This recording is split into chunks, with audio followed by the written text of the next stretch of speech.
ঘোষ রাজনৈতিক বিশ্লেষক আমার সঙ্গে রয়েছেন। দেবাশিস বাবু, এই যে উপেন বাবু বলছিলেন কথাগুলো, এটা এখন সিস্টেম হয়ে গেছে। আমার প্রশ্ন এইখানটাতে আপনার কাছে, এই যে সিস্টেমটার কথা বলছেন উপেন বিশ্বাস, এই সিস্টেমটা আমি আবার সেই গোড়ার কথায় ফিরে আসি। এই সিস্টেমটা তৃণমূলের হোমরা চোমরা মন্ত্রিসভায় মমতা বন্দ্যোপাধ্যায়ের দীর্ঘদিনের সহকর্মীদের জন্য না হয় বোঝা গেল, বুঝতে পারলাম। তাহলে কি উপেনবাবুর কথা অনুযায়ী ধরে নেব? দেখুন, এত মন্ত্রী আছেন, এত নেতা আছেন, কাউকে তো কালীঘাটের কাকু বলা হয়নি। কালীঘাটের কাকু হওয়াটাই ওনার সব থেকে বড় কোয়ালিফিকেশন। হ্যাঁ, দেখুন, উপেনবাবু তো অনেকটা জানেন এবং উনি প্রায় ঠিক জায়গাটাই ধরেছেন।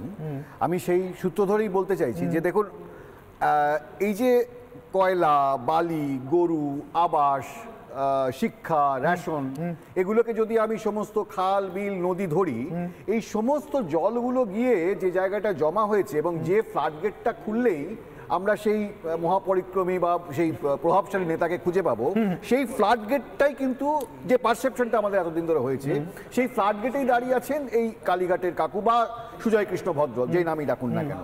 এবার মুশকিলটা হচ্ছে যে আমার যেটা মনে হচ্ছে, যেটা আমি উপেনবাবুর সাথে আবার একমত, যে ইডি কি যেটা কালকে করলেন, দারুণ কাজ করেছেন, কিন্তু গোল্ডেন টাইমটা পেরিয়ে যায়নি তো। মানে একটা গোল্ডেন টাইম তো হয় এগুলোতে। দেখুন অনির্বাণ, হারিয়েছি তো আমরা, হারছি আমরা, এটার মধ্যে কোনো মানে সাধারণ মানুষ এটা অস্বীকার করার উপায় নেই। তবে আনন্দ বা এত হতাশার মধ্যে ভালো লাগা এটাই, সেই অনুসন্ধানের একটা ছিল না অমিতাভ বচ্চন আর গব্বর সিং এর যখন সেই হচ্ছিল কালিরামের ঢোল ফেসে গেল কালিরামের ঢোল। কালকে বারবার আমার এটা মনে হচ্ছিল যে এবার কি হবে। মানে আমার মনে হয় ইডি খুব ভাগ্যবান যে অ্যাটলিস্ট অক্ষত অবস্থায় ওনারা সুজয় কৃষ্ণ ভদ্রকে পেয়েছেন। মানে আমরা কোথাও একটা আশঙ্কা করছিলাম যে ওনার যেন কোনো শারীরিক ক্ষতি না হয়ে যায়। মানে এবার কিন্তু আসল যে ভয়েস টেস্টের কথা বারবার করে মণিশঙ্কর বাবু বলছিলেন বা অন্যরা বলছিলেন, এটা কিন্তু অথেন্টিক, এবং এটা যদি মিলে যায় তারপর কি হবে সেটা তো দেখার জন্য আমরা সব অপেক্ষা করে আছি।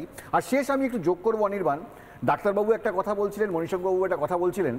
মণিশঙ্করবাবু যেটা বলছিলেন একদম ঠিক বলছিলেন, যে অনেকে চাকুরিরত অবস্থায় অনেক প্রতিবাদ করতে পারে না, এবং সেটা কিন্তু একদিকে ঠিক, কারণ মানতে হবে কিছু সার্ভিস রুলস আছে এবং তারা সবাই কিন্তু মানুষ, এবং মানুষের কিছু দায়বদ্ধতা আছে, তার ফ্যামিলি আছে, ইত্যাদিতে বহু কিছু আছে। সেই জায়গা থেকে কিন্তু ওনারা করতে পারেন না। কিন্তু তার মানে এটা নয় যে সমস্ত ডাক্তাররাই অন্যায় করে আছে। যে চাপ, যেটা ডাক্তারবাবু বলছিলেন, যে সন্ত্রাস সৃষ্টি করা হয়েছে, সেই সন্ত্রাসের বলি কিন্তু শুধুমাত্র ডাক্তাররা নয়, ডাক্তাররা আছেন, পুলিশ প্রশাসন আছেন এবং সবাই আছেন। মানে এর ফলে কিন্তু আজকে সাধারণ মানুষ জাস্টিস পাচ্ছে না, কারণ যে আবহাওয়াটা তৈরি করা হয়েছে সেটা কিন্তু একটা সন্ত্রাসের আবহাওয়া, যে তুমি যদি কিছু বলে দাও তাহলে তোমার চরম ক্ষতি হয়ে যাবে। এই জায়গা থেকে আমাদেরকে বেরোনো খুব জরুরি। কিন্তু কালকের পর সন্ত্রস্ত কি অন্য কেউ, সাধারণ মানুষ নয়? শুভেন্দু অধিকারী কি বলছেন একবার শুনবো। আজকে গড়বেতার সভায় শুভেন্দু অধিকারী যাদেরকে সন্ত্রস্ত বলছেন তাদের বিরুদ্ধেই তো সন্ত্রাস সৃষ্টির কথা বলতেন এতদিন ধরে, তারা কেন সন্ত্রস্ত? আগে শুভেন্দুবাবু কি বলেছেন শুনি।